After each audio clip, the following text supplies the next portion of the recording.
His mind part 9. Manjima, എന്താ ഒരു മുന്നറിയിപ്പുമില്ലാതെ ഒരു വരവ്? സാറയെ നെഞ്ചോട് ചേർത്ത് പിടിച്ചുകൊണ്ട് ചോദിക്കുന്നവനെയും അവൻ്റെ നെഞ്ചിൽ ഒരു പൂച്ചക്കുഞ്ഞിനെ പോലെ പതുങ്ങി നിൽക്കുന്ന സാറയെയും പകയോടുകൂടെ നോക്കിക്കൊണ്ടവൾ മുഖത്തൊരു ചിരി വരുത്തിക്കൊണ്ട് ആദിക്കരികിലേക്ക് ചെന്നു. ഞാൻ അച്ഛൻ്റെ കൂടെ മുംബൈക്ക് പോവുകയാണ് ആദി. അതിനു മുമ്പ് നിന്നെ ഒന്ന് കാണാനും നിന്നോടൊപ്പം നിൽക്കാനും വന്നതാണ് ഞാൻ. ആദിയോട് ചേർന്ന് നിന്നുകൊണ്ട് പറയുമ്പോൾ മഞ്ജിമയുടെ കണ്ണുകൾ സാറയിലാണെങ്കിൽ ആദിയുടെ ശ്രദ്ധ മുഴുവനും തന്നോട് ചേർന്ന് നിൽക്കുന്നവളുടെ ഉയർന്ന ഹൃദയമിടിപ്പിലായിരുന്നു. അതറിഞ്ഞ പോലെ അവൻ അവളെ ഇറുക്കെ ചേർത്ത് പിടിച്ചു. ആ സമയം സാറയ്ക്കത് വല്ലാത്തൊരാശ്വാസമായിരുന്നു. കർത്താവേ, ഇനിയും എന്നെ പരീക്ഷിച്ചു മതിയായില്ലേ? മഞ്ജിമ മേഡത്തിൻ്റെ ഈ വരവ് എന്തിനായിരിക്കും? ഇച്ഛായനെ നേടാനാണ് ഈ വരവെങ്കിൽ ഞാൻ പിന്നെ എന്തു ചെയ്യും? എനിക്ക് കഴിയുമോ ഇച്ഛായനെ വിട്ടുകൊടുക്കാൻ? കർത്താവേ, എന്തെങ്കിലും വഴി കാണിച്ചു തരണേ. എന്തു തന്നെ ആയാലും എന്നെയും ഇച്ഛായനെയും തമ്മിൽ അകറ്റരുതേ. ആദിയുടെ നെഞ്ചിൽ ചാരി നിന്നുകൊണ്ടവൾ മൗനമായി പ്രാർത്ഥിച്ചു. ആ ഓക്കെ, അങ്കിൾ എന്താ വരാനത്? ആദി അത് ചോദിച്ചപ്പോൾ മഞ്ജു ഒരു നിമിഷം എന്തു പറയണമെന്നറിയാതെ നിന്നുപോയി. അത് പിന്നെ അച്ഛൻ എന്തൊക്കെയോ അത്യാവശ്യങ്ങളുണ്ട്, അതുകൊണ്ടാ. വിക്കിക്കൊണ്ടുള്ള അവളുടെ മറുപടി കേട്ടപ്പോൾ അവൻ സംശയത്തോടെ ഒന്ന് തലയാട്ടി. നീ എന്താ സാറ ഒന്നും മിണ്ടാതെ നിൽക്കുന്നത്? എന്തേ, ആദ്യമുള്ള ബഹുമാനമൊക്കെ പോയോ? ആദിക്കരികിൽ നിന്ന് സാറയെ നോക്കി പുച്ഛത്തോടെ മഞ്ജിമ ചോദിച്ചപ്പോൾ അവൾ വിറച്ചുകൊണ്ട് മഞ്ജിമയെ നോക്കി. അത് ഒന്നുമില്ല, നിങ്ങൾ സംസാരിക്കുകയല്ലേ?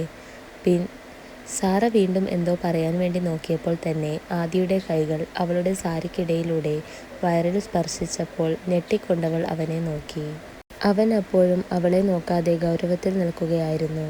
അല്ല, ആരിത്? മഞ്ജിമ മോളല്ലേ? എന്താ മോളെ ഒരു മുന്നറിയിപ്പുമില്ലാതെ? അപ്പോൾ അവിടേക്ക് വന്ന ദേവി അവരുടെ കൂടെ നിൽക്കുന്ന മഞ്ജിമയെ കണ്ടപ്പോൾ സന്തോഷത്തോടെ അവർക്കരികിലേക്ക് നടന്നുകൊണ്ട് പറഞ്ഞു. സാറ ആണേൽ ദേവിക്കെങ്ങനെ മഞ്ജിമയെ അറിയാമെന്ന ചിന്തയിൽ അവരെ നോക്കി നിന്നു. ഇച്ഛായ. പരസ്പരം കയ്യിൽ പിടിച്ച് സുഖവിവരം പറയുന്ന ദേവിയെയും മഞ്ജിമയെയും ഒന്ന് നോക്കിക്കൊണ്ട് സാറ പതിയെ ഒന്ന് ഉയർന്നു പൊങ്ങിക്കൊണ്ട് ആദിയെ പതിന സ്വരത്തിൽ വിളിച്ചപ്പോൾ അവൻ അവളെ തലചരിച്ചു നോക്കി. ഇവർക്കെങ്ങനെയാ പരസ്പരം അറിയുന്നേ? ഇച്ഛായൻ മഞ്ജിമയെ കൊണ്ട് ഇവിടെ വരാറുണ്ടോ? അത് ചോദിക്കുമ്പോൾ അവളുടെ കണ്ണും ചുണ്ടും ഒരുപോലെ കൂർത്തിരുന്നു. ആം, പണ്ടൊക്കെ മഞ്ജിമ ഇവിടെ എൻ്റെ കൂടെ വരുമ്പോൾ അമ്മയുമായി അവൾ നല്ല കമ്പനിയായിരുന്നു. അവളെ ചുറ്റിപ്പിടിച്ചുകൊണ്ട് തന്നെ ആദി പറഞ്ഞപ്പോൾ അവൾ മുഖം വീർപ്പിച്ചു വെച്ചുകൊണ്ട് അവൻ്റെ കൈ ഇടുപ്പിൽ നിന്നും പിടിച്ചു മാറ്റി. അതേ വീർത്ത മുഖത്തോടെ അവൾ കിച്ചണിൽ പോകാൻ നോക്കിയപ്പോൾ തന്നെ ആദി അവളുടെ കയ്യിൽ പിടിച്ചു വെച്ചിരുന്നു. അമ്മ, നിങ്ങൾ സംസാരിച്ചിരിക്കെ, ഞങ്ങളൊന്ന് ജിത്തുവിനെ പോയി കണ്ടുവരാം. ആദി അതും പറഞ്ഞ് തന്നെ നോക്കാതെ സാറയുടെ കയ്യിൽ മുറുകെ പിടിച്ചുകൊണ്ട് പോകുന്നത് മഞ്ജിമ ദേഷ്യത്തോടെയും സങ്കടത്തോടെയും നോക്കി. എന്നാൽ അപ്പോഴേക്കും അവളെയും കൂട്ടി ദേവി കിച്ചണിലേക്ക് നടന്നിരുന്നു. ദേവിക്കരികിൽ നിന്ന് ആദിയുടെ അടുത്തേക്ക് ഓടിപ്പോകാൻ വെമ്പുന്ന മനസ്സിനെ പിടിച്ചു നിർത്തിക്കൊണ്ട് മനസ്സിൽ പലതും കണക്കാക്കി അവൾ അവരുടെ കൂടെ നടന്നു. എന്തോ അത്യാവശ്യത്തിന് വേണ്ടി രഘു പുറത്തു പോയപ്പോൾ എന്തൊക്കെയോ ആലോചിച്ചുകൊണ്ട് ബെഡിൽ ചാരിയിരിക്കുകയായിരുന്നു ജിത്തു.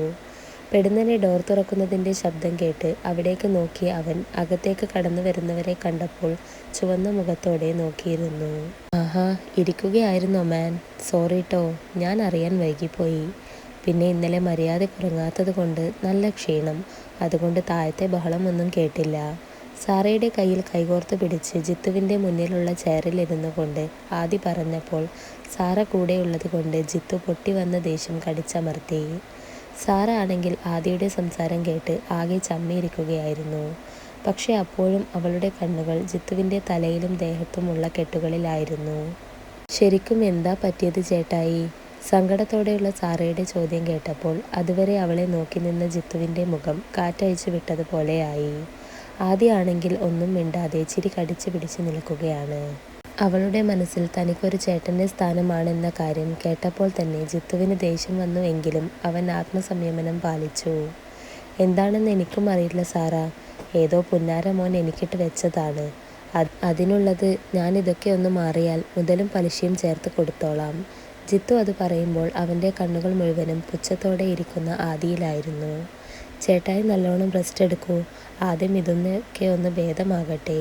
സാറ അത് പറഞ്ഞപ്പോൾ ജിത്തു അവളെ നോക്കി ഒന്ന് ചിരിച്ചുകൊണ്ട് തലയാട്ടി. എന്നാൽ അവൻ്റെ കണ്ണുകൾ പിന്നീട് സാറയുടെ ദേഹത്താകമാനം പരതി നടക്കുന്നത് കണ്ട ആദിയുടെ കണ്ണുകൾ ചുവന്നു വന്നു. അവൻ അപ്പോൾ തന്നെ ചെയർ നീക്കി എഴുന്നേറ്റ് സാറയുടെ കയ്യിൽ പിടിച്ചു എഴുന്നേൽപ്പിച്ചു. എന്താ എന്താ ഇച്ചായ? അവൻ്റെ പെട്ടെന്നുള്ള പ്രവൃത്തിയിൽ സാറ പകച്ചുകൊണ്ട് അവനെ നോക്കി ചോദിച്ചു. നീ മുറിയിൽ പോയി എൻ്റെ ഫോൺ എടുത്തു വാ, ഞാൻ നിൻ്റെ ചേട്ടായിയോട് കുറച്ച് കാര്യങ്ങൾ പറയട്ടെ. സാറയുടെ കയ്യിൽ നിന്നും പിടിവിട്ടുകൊണ്ട് ആദി പറഞ്ഞപ്പോൾ അവൾ അവനെ നോക്കി ചിരിച്ചുകൊണ്ട് ഡോർ തുറന്ന് പുറത്തേക്ക് പോയി. അപ്പോൾ സാറ പോയ ആ നിമിഷം തന്നെ ആദി ചുവന്ന കണ്ണുകളാൽ തിരിഞ്ഞ് ജിത്തുവിനെ നോക്കിയപ്പോൾ ആദിയെ നോക്കി പുച്ഛത്തോടെ ഇരിക്കുകയായിരുന്നു അവൻ. ഇന്നലത്തെ ആ ഒറ്റ ആക്സിഡൻറ്റിൽ തന്നെ നിന്നെ തീർക്കാൻ എനിക്കറിയാഞ്ഞിട്ടല്ല. ഞാൻ ക്ഷമിച്ചു നിൽക്കുന്നത് രമാൻറ്റിയെ ഓർത്തിട്ടാണ്. പക്ഷേ ഇനിയും നിന്റെ കഴുകൻ കണ്ണുകൾ എൻ്റെ ഭാര്യയുടെ നീൽവെട്ടത്തെങ്ങാനും പതിഞ്ഞാൽ പച്ചയ്ക്ക് കത്തിക്കും നിന്നെ ഞാൻ. കേട്ടോ ഡാഷ് മോനെ.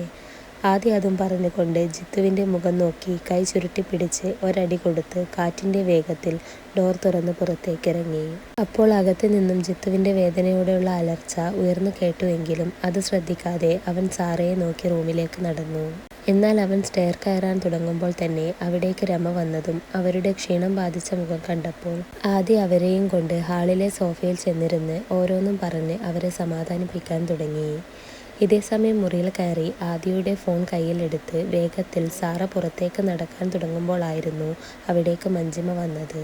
അപ്പോൾ അവളെ കണ്ടതും സാറയുടെ മുഖത്തെ ചിരി മാഞ്ഞു. ഭയത്തോടെ അവൾ ദേഷ്യത്തിൽ തന്നെ നോക്കി നിൽക്കുന്ന മഞ്ജിമയെ നോക്കി. എന്താടി, ഒരു കരാർ ഏൽപ്പിച്ചപ്പോൾ അത് നീ സ്ഥിരമാക്കാൻ തീരുമാനിച്ചോ?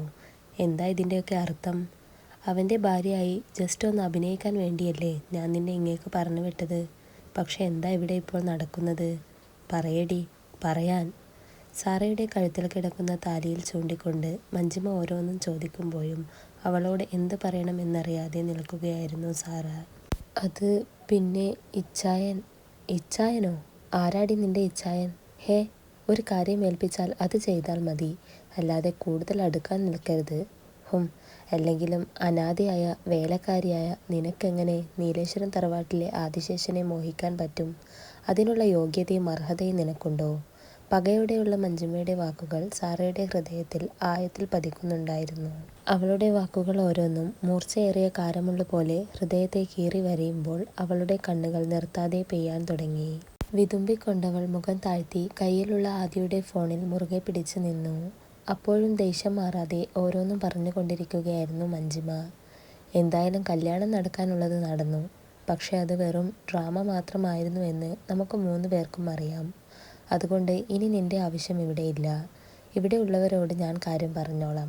എന്നിട്ട് പെട്ടെന്ന് തന്നെ നീ ഇവിടെ നിന്നും ഇറങ്ങണം, കേട്ടല്ലോ? മഞ്ജിമ അത് പറഞ്ഞപ്പോൾ നടുക്കത്തോടെ സാറ അവളെ നോക്കി. കർത്താവേ, ഞാൻ അങ്ങയോട് മനമുരുകി പ്രാർത്ഥിച്ചതല്ലേ എന്നെയും ഇച്ചായനെയും പിരിക്കരുതെന്ന്. ഇച്ചായനില്ലാതെ എനിക്കിനി ജീവിക്കാനാവില്ല. എപ്പോഴൊക്കെയോ എൻ്റെ ജീവനും ജീവിതവുമായി മാറിയതാണ് ഇച്ചായൻ. ഇനി ഇച്ചായനിൽ നിന്നൊരു മടക്കം എനിക്ക് സാധ്യമല്ല. എന്തെങ്കിലും ഒരു വഴി കാണിക്കണേ കർത്താവേ. കലിയടങ്ങാതെ നിൽക്കുന്ന മഞ്ജിമയെ നോക്കിക്കൊണ്ട് സാറ മനസ്സിൽ കരഞ്ഞുകൊണ്ട് കർത്താവിനെ വിളിച്ചു. എന്താടി നോക്കി നിൽക്കുന്നത്? ഞാൻ പറഞ്ഞത് കേട്ടില്ല എന്നുണ്ടോ? ആദിയോട് ഞാൻ കാര്യം പറഞ്ഞോളാം, ഇപ്പോൾ തന്നെ. മഞ്ജിമ അതും പറഞ്ഞ് റൂമിൽ നിന്ന് ഇറങ്ങാൻ നോക്കുമ്പോൾ സാറ ഓടിച്ചെന്ന് അവളുടെ മുന്നിൽ തൊഴുകൈയോടെ നിന്നു. പ്ലീസ് മാഡം, ആരോടും ഒന്നും പറയരുത്. എനിക്ക് ഇച്ചായനെ ഒത്തിരി ഇഷ്ടമാണ്. ഞങ്ങളെ ജീവിക്കാൻ അനുവദിക്കണം. കരഞ്ഞുകൊണ്ടുള്ള സാറയുടെ വാക്കുകൾ മഞ്ജിമയുടെ സമനില തെറ്റിക്കാൻ പോന്നതായിരുന്നു. സാറയുടെ കവിളിൽ ആഞ്ഞടിച്ചുകൊണ്ട് മഞ്ജിമ ദേഷ്യത്തിൽ അവളുടെ മുടിക്കുത്തിൽ അമർത്തിപ്പിടിച്ചു. ഡീ, നീ എന്ത് ധൈര്യത്തിലാ എന്നോട് ആദിയെ വേണമെന്ന് പറഞ്ഞത്? പറയടി, പറയാൻ. ആദി, അവൻ എൻ്റെ മാത്രമാണ്, ഈ മഞ്ജിമയുടെ മാത്രം. അവനെ ഞാൻ നിനക്ക് ഒരിക്കലും വിട്ടുതരില്ല. അവൾ പറയുന്നതിനനുസരിച്ച് സാറയിലുള്ള പിടിമുറുക്കിയപ്പോൾ വേദന കാരണം സാറ അവളെ ഒന്ന് തള്ളി മാറ്റിപ്പോയി. നിങ്ങൾ എന്നെ എത്ര ഉപദ്രവിച്ചിട്ടും എന്ത് പറഞ്ഞിട്ടും ചെയ്തിട്ടും കാര്യമില്ല. ഞാനിപ്പോൾ നിങ്ങളുടെ പഴയ വേലക്കാരിയല്ല. ആദിശേഷൻ്റെ ഭാര്യയാണ് ഞാൻ. അന്ന് ജീവിതത്തിൽ ആദ്യമായി സ്വന്തം പ്രണയം തന്നിൽ നിന്നും നഷ്ടപ്പെടാതിരിക്കാൻ വേണ്ടി അവൾ ശബ്ദമുയർത്തി. എന്നാൽ അതുകൂടി ആയതും ആദ്യം ഒന്ന് പകച്ചുപോയ മഞ്ജിമ കാറ്റ് പോലെ സാറയ്ക്കരികിലേക്ക് പാഞ്ഞു ചെന്നു. ഓ, അപ്പോൾ അവൻ്റെ ഭാര്യയായി ഇവിടെ വായാനാണ് നിന്റെ ഉദ്ദേശമല്ലേ? പക്ഷെ ഞാൻ ജീവിച്ചിരിക്കുമ്പോൾ അത് നടക്കില്ല. പിന്നെ ഈ താലി നിന്റെ കഴുത്തിലുള്ള അഹങ്കാരമല്ലേ നിന്നെക്കൊണ്ട് ഇതൊക്കെ പറയിപ്പിച്ചത്? അതില്ലെങ്കിലോ? നിനക്കിനി ഇത് വേണ്ട. മഞ്ജിമ ദേഷ്യത്തിൽ പറഞ്ഞ് സാറയുടെ കഴുത്തിൽ കിടക്കുന്ന താലിയിൽ പിടിമുറുക്കിയപ്പോൾ വെപ്രാളത്തോടെ സാറ അവളുടെ പിടി വിടുവിക്കാൻ നോക്കി. "വിട്, എൻ്റെ മാലയിൽ നിന്ന് പിടിവിട്." എന്തുകൊണ്ടോ മഞ്ജിമയുടെ ആ പ്രവൃത്തിയിൽ സാറയുടെ ഹൃദയം ശക്തമായി മിടിക്കുന്നുണ്ടായിരുന്നു. അവൾ ആവുന്നത്ര മഞ്ജിമയെ തള്ളിമാറ്റാൻ ശ്രമിക്കുന്നുണ്ടെങ്കിലും അവളുടെ പിടി മാറുന്നുണ്ടായിരുന്നില്ല. അങ്ങനെ തിരിഞ്ഞ് തിരിഞ്ഞ് പരസ്പരം പിടിവിടുവിക്കാൻ നോക്കി അവർ എത്തിപ്പെട്ടത് സ്റ്റെയറിൻ്റെ അടുത്തായിരുന്നു. മാല പൊട്ടിപ്പോകുമെന്ന പേടിയിൽ സാറ അത് ശ്രദ്ധിച്ചില്ല എങ്കിലും മഞ്ജിമ അത് നന്നായി ശ്രദ്ധിച്ചിരുന്നു. അപ്പോൾ അവളുടെ ഉള്ളിലെ പക ഇരട്ടിയായി മാറിയിരുന്നു. ചുറ്റിലും ഒന്ന് നോക്കിക്കൊണ്ടവൾ പെടുന്നനെ സാറയുടെ മാലയിൽ നിന്ന് പിടിവിട്ടതും മാല പിടിച്ചു നോക്കുന്ന സാറയെ പിടിച്ച് താഴേക്ക് തള്ളിയതും നിമിഷ നേരം കൊണ്ടായിരുന്നു. "ആ!"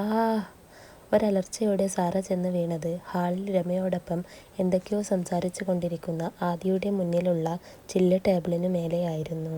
അവൾ വീണതിൻ്റെ ശക്തിയിൽ ആ ടേബിൾ പൊട്ടി അതിലെ ചില്ലും കൂടെ അവളിലേക്ക്, അവളുടെ ശരീരത്തിലേക്ക് തുളഞ്ഞു കയറുകയും കൂടാതെ അവളുടെ തലയ്ക്ക് ചുറ്റുമായി രക്തം പരയ്ക്കുകയും ചെയ്തു. അപ്പോഴേക്കും സാറയുടെ മിഴികൾ അടഞ്ഞു പോയിരുന്നു. ഇതേ സമയം ശബ്ദം കേട്ട് ഹാളിലേക്ക് വന്ന ദേവിയും ആദിക്കടുത്തിരിക്കുന്ന രമയും മുന്നിൽ കാണുന്ന കാഴ്ചയിൽ സ്തംഭിച്ചു നിന്നു പോയി. "മോളെ" എന്ന് അലറി വിളിച്ചുകൊണ്ട് അവർ അവൾക്കരികിൽ ഓടിച്ചെന്നപ്പോഴും ഒന്ന് ചലിക്കാൻ പോലും ആവാതെ തറഞ്ഞിരിക്കുകയായിരുന്നു ആദി.